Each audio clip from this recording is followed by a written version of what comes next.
നമസ്കാരം, മെട്രോ മാറ്റിനിയിലേക്ക് സ്വാഗതം. കഴിഞ്ഞ 3 വർഷമായി സോഷ്യൽ മീഡിയയിൽ ചർച്ചയായി മാറിയ ആളാണ് രേണു സുധി. കൊല്ലം സുധിയുടെ അകാല വിയോഗശേഷം രേണു അഭിനയ രംഗത്തേക്ക് എത്തിയത് വലിയ വിമർശനങ്ങൾക്ക് വഴിവെച്ചു. എന്നാൽ തനിക്ക് ക്യാൻസർ ആണെന്ന് രേണു വെളിപ്പെടുത്തിയത് മുതൽ വിമർശനങ്ങൾ പലതും ആശ്വാസവാക്കുകളുമായി മാറുകയും ചെയ്തു. രേണു സുധിയും കിച്ചുവും തമ്മിലുള്ള പ്രശ്നം സോഷ്യൽ മീഡിയയിലും ചർച്ചയായിരുന്നു. നിരവധി പേരായിരുന്നു അതേക്കുറിച്ച് പ്രതികരിച്ച് രംഗത്ത് വന്നത്. കൊല്ലം സുധിയുടെ കുടുംബത്തിന് വീട് നിർമ്മിക്കാൻ സ്ഥലം നൽകിയത് ബിഷപ്പ് നോബൽ ഫിലിപ്പ് അമ്പലവയലിലാണ്. രേണുവുമായി ഒരിടയ്ക്ക് ബിഷപ്പ് ചില പ്രശ്നങ്ങളും മറ്റും ഉണ്ടായിരുന്നു. അതെല്ലാം ഇരുവരും മറന്ന് വീണ്ടും സംസാരിച്ചു തുടങ്ങിയത് രേണുവിന് അസുഖം സ്ഥിരീകരിച്ച ശേഷമാണ്. എന്നാൽ കഴിഞ്ഞ ദിവസം ബിഷപ്പ് സുധിയുടെ മകൻ കിച്ചുവിനെ കുറിച്ച് പറഞ്ഞ വാക്കുകൾ വൈറലായിരുന്നു. കിച്ചുവിനെ ഭീഷണിപ്പെടുത്തുന്ന തരത്തിൽ രേണുവിനെ പിന്തുണച്ച് ബിഷപ്പ് സംസാരിച്ചത് ചർച്ചയായി മാറിയിരുന്നു. ഇപ്പോഴിതാ ബിഷപ്പിന്റെ അഭിമുഖം കണ്ടപ്പോൾ തനിക്ക് തോന്നിയ കാര്യങ്ങൾ പങ്കുവയ്ക്കുകയാണ് മുൻ ബിഗ് ബോസ് താരം സായി കൃഷ്ണ. ഭീഷണിപ്പെടുത്തലിന്റെ പീക്ക് സാധനമാണ് ബിഷപ്പിന്റെ വായിൽ നിന്ന് കേട്ടതെന്നും സായി കൃഷ്ണ പറഞ്ഞു. സായിയുടെ വാക്കുകൾ ഇങ്ങനെയായിരുന്നു: കിച്ചുവിനെതിരെ ബിഷപ്പ് സംസാരിച്ചത് ഭീഷണിയുടെ സ്വരത്തിലാണ്. അതൊരു ആവശ്യമില്ലാത്ത കാര്യമായിരുന്നു. ബിഷപ്പിന്റെ അഭിമുഖം രേണുവിന് വീണ്ടും വെറുപ്പ് സമ്പാദിച്ചു കൊടുക്കും. ഇവരാരും ഇതൊന്നും മനസ്സിലാക്കുന്നില്ലേ? കിച്ചുവിനെ ഭീഷണിപ്പെടുത്തുന്നത് പോലെയാണ് ബിഷപ്പ് സംസാരിച്ചത്. കിച്ചുവിനും രേണുവിനും എല്ലാം മുന്നോട്ട് ജീവിതമുണ്ട്. പാസ്റ്റ് ലൈഫിൽ പല ഡാർക്ക് സൈഡുകളും ഉണ്ടായിട്ടുണ്ടെന്നത് കിച്ചു തന്നെ പറഞ്ഞിട്ടുണ്ട്. ആ ഡാർക്ക് സൈഡ് അവനെ ഭീഷണിപ്പെടുത്താനുള്ള മാർഗമായി ബിഷപ്പ് എടുത്തു കഴിഞ്ഞാൽ അതിനെ അംഗീകരിക്കാൻ കഴിയില്ല. അവനിപ്പോൾ അതേ വഴിയിൽ തന്നെയാണ് തുടരുന്നതെങ്കിൽ പറഞ്ഞു ശരിയാക്കണം. അല്ലാത്ത പക്ഷം പഴയ കാര്യങ്ങൾ പറഞ്ഞ് അവനെ വീണ്ടും ഭീഷണിപ്പെടുത്തേണ്ട കാര്യമില്ലല്ലോ. ബിഷപ്പ് കൊടുത്ത വീട്ടിൽ കിച്ചു നിൽക്കുന്നില്ല. ഇത്തരം കാര്യങ്ങൾ നടക്കുമെന്ന് അറിയാവുന്നത് കൊണ്ടാകും അവൻ അവിടെ നിൽക്കാതിരുന്നത്. രേണുവിന്റെ രോഗാവസ്ഥ എല്ലാവരും റെസ്പെക്ട് ചെയ്യുന്നുണ്ട്. അവർ സുഖം പ്രാപിച്ചു വരണമെന്ന് തന്നെയാണ് എല്ലാവരുടെയും ആഗ്രഹം. കിച്ചുവും രേണുവും അമ്മയും മകനുമാണ്. അവർ നാളുകളിൽ ചിലപ്പോൾ ഒന്നാകും. അവർക്കിടയിൽ ഉപദേശിക്കാനെന്ന വ്യാജേനെ ഇരുവരെയും തമ്മിൽ അടുപ്പിക്കാൻ ചില ആളുകൾ ശ്രമിക്കുന്നത് കൊണ്ടാണ് കിച്ചു രേണു വഴക്ക് തുടരുന്നതും അകൽച്ച കൂടുന്നതും. ഭീഷണിപ്പെടുത്തലിന്റെ പീക്ക് സാധനമാണ് ബിഷപ്പിന്റെ വായിൽ നിന്നും കേട്ടത്. കുറെ അധികം ട്രോമകൾ ഉള്ള ലൈഫാണ് കിച്ചുവിന്റേത്. 4 ആളെ വിളിച്ചിരുത്തി ഉപദേശിക്കാനുള്ള അവകാശം അച്ഛനമ്മമാർക്കും ബിഷപ്പുമാർക്കും സൊസൈറ്റി കൊടുത്തിട്ടുണ്ടല്ലോ. ബിഷപ്പ് ചെയ്യേണ്ടിയിരുന്നത് ഒരു മീഡിയേഷൻ ആണ്. രേണുവിന്റെ കാര്യങ്ങൾ കിച്ചുവിനെ പറഞ്ഞ് മനസ്സിലാക്കിപ്പിച്ചാൽ മതിയായിരുന്നു. അതിന് പകരം കൊട്ടേഷൻ ഗുണ്ടകൾ ഭീഷണിപ്പെടുത്തുന്നത് പോലെയാണ് ബിഷപ്പ് സംസാരിച്ചത്. രോഷം കൊള്ളേണ്ട തരത്തിൽ ബിഷപ്പ് എന്തെങ്കിലും കേട്ട് കാണുമായിരിക്കാം. കിച്ചു അവന്റെ ലൈഫുമായി മുന്നോട്ട് പോവുകയാണ്. പറഞ്ഞാൽ മനസ്സിലാവാത്ത ആളല്ല കിച്ചു. കോംപ്ലിക്കേറ്റഡ് പേഴ്സണാലിറ്റിയും അല്ലെന്നതും സായി കൃഷ്ണ പറയുന്നുണ്ട്. സായി കൃഷ്ണയുടെ വീഡിയോ വൈറലായപ്പോൾ സമ്മിശ്ര പ്രതികരണമാണ് വന്നത്. അതിലൊരാൾ രേണുവിനെ ക്യാൻസർ ആണെന്ന് അറിഞ്ഞയുടൻ കിച്ചു വിളിച്ചതായി കുറിച്ചു. രേണുവിനെ ക്യാൻസർ ആണെന്ന വാർത്ത ആദ്യം അറിഞ്ഞപ്പോൾ തന്നെ കിച്ചു രേണുവിനെ കോൾ ചെയ്തിരുന്നു. പക്ഷേ രേണുവിന്റെ ചേച്ചിയാണ് ഫോൺ എടുത്തത്. രേണുവിനോട് സംസാരിക്കാൻ പറ്റില്ല എന്ന് കിച്ചുവിനോട് അവർ പറഞ്ഞു. ഈ കാര്യം താടിയും പൊട്ടുമെന്ന ചാനലിലെ കിച്ചുവിനോട് അടുപ്പമുള്ളവർ പറയുന്നുണ്ട്. കിച്ചു വന്ന് കണ്ടിട്ടില്ല എന്ന് പരാതി പറഞ്ഞുകൊണ്ട് രേണുവാണ് ഇതിനെല്ലാം തുടക്കം കുറിച്ചത്. അപ്പോൾ അവർ ഈ കാര്യം എന്തുകൊണ്ട് പറയുന്നില്ല? ഇവിടെ ബിഷപ്പിനെയും ബ്രെയിൻ വാഷ് ചെയ്തത് രേണുവും ഫാമിലിയുമാണെന്നായിരുന്നു കമന്റ്. അതേസമയം ബിഷപ്പ് നോബൽ ഫിലിപ്പിന്റെ അഭിമുഖം കഴിഞ്ഞ ദിവസം പുറത്തു വന്നിരുന്നു. കിച്ചു സുധിയെക്കുറിച്ച് അദ്ദേഹം പറഞ്ഞ കാര്യങ്ങളെക്കുറിച്ചായിരുന്നു ചർച്ചകളെല്ലാം. റിയാക്ഷൻ വീഡിയോ ചെയ്യുന്നവരും ഈ അഭിമുഖത്തെക്കുറിച്ച് പ്രതികരിച്ചിരുന്നു. ബ്ലോഗറായ വിവിയും ഇതേക്കുറിച്ച് സംസാരിച്ചിരുന്നു. ആ അഭിമുഖം കണ്ടപ്പോൾ കോമഡി ആയിട്ടാണ് തോന്നിയത്. ഈ പറയുന്ന വ്യക്തി യൂട്യൂബേഴ്സിനെ ഫോണിൽ വിളിച്ച് എന്തൊക്കെയോ പറഞ്ഞിട്ടുണ്ടെന്ന് അറിയാമോ? ആ ഇന്റർവ്യൂ കൊടുത്ത ചാനലിനെതിരെ വരെ കേസ് കൊടുത്ത വ്യക്തിയാണ്. ഈ പുള്ളി എങ്ങനെയാണ് സ്വിച്ചിട്ട് പോലെ മാറി ഇങ്ങനെയൊക്കെ സംസാരിക്കുന്നത്? വലിയൊരു പൊസിഷനിലിരിക്കുന്ന വ്യക്തിയായിട്ടും എങ്ങനെയാണ് ഇങ്ങനെ ചെയ്യാൻ സാധിക്കുന്നത് എന്നാണ് എന്നെ ആശ്ചര്യപ്പെടുത്തുന്നത്. രേണുവിനെ കുറിച്ച് വീഡിയോ ചെയ്യാൻ താല്പര്യമില്ല എന്ന് നേരത്തെ ഞാൻ പറഞ്ഞതാണ്. കാര്യം അവർക്ക് സുഖമില്ല എന്നത് സത്യമായിട്ടുള്ള കാര്യമാണ്. ഇനിയും അതെടുത്ത് വെച്ച് കണ്ടന്റ് ആക്കാൻ എനിക്ക് വലിയ താല്പര്യമില്ലാത്തത് കൊണ്ടാണ് ഞാനത് ഉപേക്ഷിച്ചത്. അവരുടെ ഗുണമായാലും ദോഷമായാലും പറയാൻ എനിക്ക് താല്പര്യമില്ല. കിച്ചുവിനെ ഭീഷണിപ്പെടുത്തുകയാണ് അദ്ദേഹം. നിനക്ക് ഇവിടെ ഒരു മുറിയുണ്ട്, നീ വേണേൽ വന്ന് അവിടെ കിടന്നു. നിങ്ങൾ ഇങ്ങനെയൊന്നും അല്ലായിരുന്നല്ലോ നേരത്തെ പറഞ്ഞത്. ഋതപ്പനും കിച്ചുവിനും കൊടുത്ത വീടാണ്, വേറെ ആർക്കും കൊടുത്ത വീടല്ല. എന്തൊക്കെയാണ് നിങ്ങൾ സംസാരിച്ചിട്ടുള്ളത്?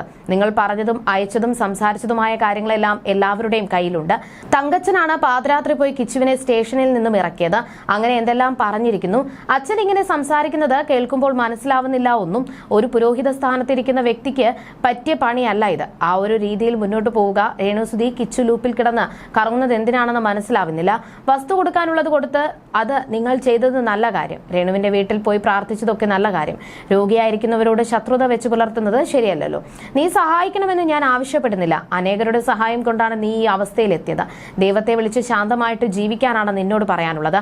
അത് പറയാനുള്ള അധികാരം എനിക്കുണ്ട്. മാടപ്പള്ളിയിലോ പ്ലാന്തോട്ടത്തിലോ അഹങ്കാരം കാണിക്കാൻ വരികയും ചെയ്യണ്ട. അതും കൂടെ എനിക്ക് പറയാനുള്ളത്. ഇവിടെ വന്ന് ബഹളം വെക്കാനൊന്നും നിൽക്കണ്ട, രേണുവിനെ ആക്ഷേപിച്ച് വീഡിയോ ചെയ്താൽ നിയമപരമായി നീങ്ങാനാണ് തീരുമാനമെന്നുമായിരുന്നു അച്ഛൻ പറഞ്ഞത്. കിച്ചു അങ്ങനെ ബഹളം ഉണ്ടാക്കിയതായി അറിയില്ല. കുറച്ച് ദുശീലങ്ങളൊക്കെ ഉണ്ടായിരുന്നുവെന്നും അതിൽ നിന്നൊക്കെ കരകയറിയെന്നുമൊക്കെ കിച്ചു തന്നെ പറഞ്ഞതാണ്. അവൻ അവന്റെ കാര്യം നോക്കി ജീവിക്കട്ടെ, ആ സഹോദരി അവരുടെ കാര്യവും നോക്കട്ടെ. രാഹുൽ ദാസിന്റെ വിവരങ്ങൾ എല്ലാവർക്കും അറിയാവുന്നതാണ്. അതെ, അതൊക്കെ എല്ലാവർക്കും അറിയാം. അവന്റെ അച്ഛൻ കല്യാണം കഴിച്ച സ്ത്രീ അല്ലേ, അവർ കാണിക്കുന്നത് കാണുമ്പോഴുള്ള വിഷമമല്ലേ അവൻ പറയുന്നത്. അവർ നാളെ ഒന്നിക്കേണ്ടവരാണ്. ഈ അച്ഛൻ എന്തിനാണ് ഈ വിഷമത്തിൽ ഇടപെടുന്നത്? പോലീസുകാരൊക്കെ ചോദിച്ചപ്പോഴും രാഹുൽ ദാസിനെ കുറിച്ച് ഞാൻ മോശം പറഞ്ഞിട്ടില്ല എന്നും അഭിമുഖത്തിൽ അച്ഛൻ പറഞ്ഞിരുന്നു. പുതിയ ബിസിനസ്സൊക്കെയായി അവൻ മുന്നോട്ട് പോവുകയാണ്. അതിനിടയിലാണ് നിന്നെക്കുറിച്ചുള്ള സാധനങ്ങൾ കയ്യിലുണ്ട്, അധികം കളിക്കണ്ട എന്നൊക്കെ പറഞ്ഞ് ഇൻഡയറക്റ്റായി ഭീഷണിപ്പെടുത്തുന്നത്. അച്ഛൻ എന്തിനാണ് വീണ്ടും ഈ വിഷയത്തിൽ ഇടപെട്ടത് എന്ന് മനസ്സിലാവുന്നില്ല എന്നുമായിരുന്നു വിവി പറഞ്ഞത്. അതേസമയം കിച്ചു സുധിക്കെതിരെ സൈബർ ബുള്ളിംഗ് പെരുകുന്ന സാഹചര്യത്തിൽ പ്രതികരിച്ച് യൂട്യൂബർ ഷെഫീന ബീവി രംഗത്തെത്തിയത് സോഷ്യൽ മീഡിയയിൽ വലിയ രീതിയിൽ ചർച്ചയായി മാറി. സോഷ്യൽ മീഡിയയിൽ പ്രത്യക്ഷപ്പെടുന്ന വ്യാജ വീഡിയോകളിലും പോസ്റ്റുകളിലും പറയുന്നത് പോലെ കിച്ചു ഒരു പ്രശ്നക്കാരനല്ല എന്ന് ഷെഫീന പറഞ്ഞു. കിച്ചുവിനെ കുറിച്ച് താൻ വ്യക്തമായി അന്വേഷിച്ചുവെന്നും ഷെഫീന പറയുന്നുണ്ട്. ഷെഫീനയുടെ വാക്കുകൾ ഇങ്ങനെയായിരുന്നു: ഞാൻ കുറെ നാളുകളായി രേണുവിന് പിന്നാലെയുള്ള വ്യക്തിയാണ്. അന്വേഷിച്ചപ്പോൾ മനസ്സിലായ ഒരു രേണു ഇന്നോ ഇന്നലെയോ അല്ല ആളുകളെ പറ്റിക്കാൻ തുടങ്ങിയത്. ഒത്തിരി തെളിവുകൾ ഞാൻ പുറത്തു കൊണ്ടുവന്നിട്ടുണ്ട്. കിച്ചുവിനെ കുറിച്ചും ഞാൻ അന്വേഷിച്ചു. അവന്റെ പേരിൽ ഒരു കേസുണ്ട്, പക്ഷേ അവനൊരു സ്ഥിരം പ്രശ്നക്കാരനല്ല. കിച്ചു താമസിച്ചിരുന്ന വീടും പരിസരവും ഞാൻ പോയി കണ്ടിട്ടുണ്ട്. അവിടെയുള്ളവർക്കാർക്കും കിച്ചുവിനെ കുറിച്ച് പരാതികളില്ല. മുൻപ് കുറച്ചു കാലം ഗെയിമിന് അവൻ അഡിക്റ്റഡ് ആയിരുന്നു, ഇൻട്രോവേർട്ട് ആയിരുന്നു. പക്ഷേ ഇപ്പോൾ അങ്ങനെയല്ല, നല്ല ആക്റ്റീവാണ്.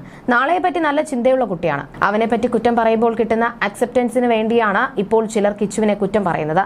കിച്ചു മെന്റലി നല്ല സ്ട്രോങ് ആണ്, അതുകൊണ്ട് അവനെ ഇതൊന്നും ബാധിക്കില്ല. കോട്ടയത്തെ വീടിന്റെയും പുരയിടത്തിന്റെയും മേൽ അവന് അവകാശമുണ്ട്. കൂടുതൽ നിയമസാധുതകൾ പരിശോധിച്ചപ്പോൾ വീട് നഷ്ടപ്പെട്ടു പോകുമെന്ന് രേണുവിനും കുടുംബത്തിനും മനസ്സിലായി.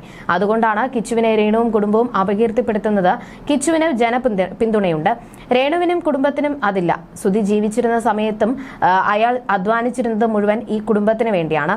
ചിലവാക്കിയിരുന്നത് കിച്ചുവിനും അത് അറിയാം. പിന്നെ ബിഷപ്പ് കൊടുത്ത സ്ഥലം, ആ സ്ഥലത്തിന്റെ ക്രമവിക്രയത്തിൽ പാളിച്ചകളുണ്ട്. അതുകൊണ്ടാണ് അതൊരു സെലിബ്രിറ്റിക്ക് കൊടുത്തത്. ഓസിന് കിട്ടിയതുകൊണ്ട് രേണുവും കുടുംബവും അവിടെ താമസിക്കുന്നു. പക്ഷെ പണം കൊടുത്ത അവിടെയുള്ള ഭൂമി ആരെങ്കിലും വാങ്ങാൻ വന്നാൽ അതിന്റെ ഹിസ്റ്ററി അന്വേഷിക്കും. അതില്ലാതെ ആക്കാനാണ് കൂടുതൽ ആളുകൾ ഫ്രീ ആയി കൊടുക്കാം എന്ന രീതിയിൽ പറയുന്നത്. കിച്ചുവിന്റെ തലയിൽ എന്ത് വെച്ച് കെട്ടി കൊടുക്കാൻ നോക്കിയാലും അത് വിജയം കാണില്ല.